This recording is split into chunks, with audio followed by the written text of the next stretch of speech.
চলে এসেছি তোমাদের সামনে আজকে একটা অন্যরকম ভিডিও নিয়ে। আমার শুক্রবার হচ্ছে বিয়ে বাড়ি, তাই বিয়ে থেকে বৌভাত পর্যন্ত কি কাপড় পরবো সেটা তোমাদের সঙ্গে শেয়ার করছি।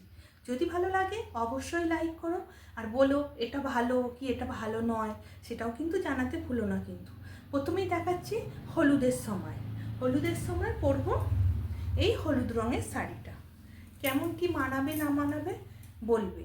আর সেই হলুদের সময় কীরকম কী সেজেছি সেসব ভিডিও আলাদা আসবে। আগে প্রথমে কাপড়টা ঠিক করে নিয়েছি কবে কখন কোনটা কি পরবো। তাহলে প্রথমে গেল হলুদের শাড়িটা। অবশ্যই হলুদের শাড়ি হলুদই থাকবে। তারপরে হচ্ছে সন্ধ্যের সাজটা দেবো বেনারসি শাড়ি দিয়ে। দেখতে পাচ্ছ এই বেনারসি শাড়িটা দিয়ে সন্ধ্যের লুকটা একটু চেষ্টা করব অন্য রকম করে। তোমাদের সঙ্গে তো শেয়ার অবশ্যই করব। দেখলে বলবে কিন্তু সব ঠিকঠাক শাড়ি বেছেছি তো। এটা হচ্ছে পরের দিন সকালবেলা যখন বিদায় হবে, সেই বিদায়ের সময় এটা পরব। রঙগুলো সব ভালো তো বলো। আর তারপরের দিনকে মানে ওটা গেল শনিবার, আর এটা পরবো শনিবার দিন। ওটা তো শুক্রবার ওই দুটো হলো।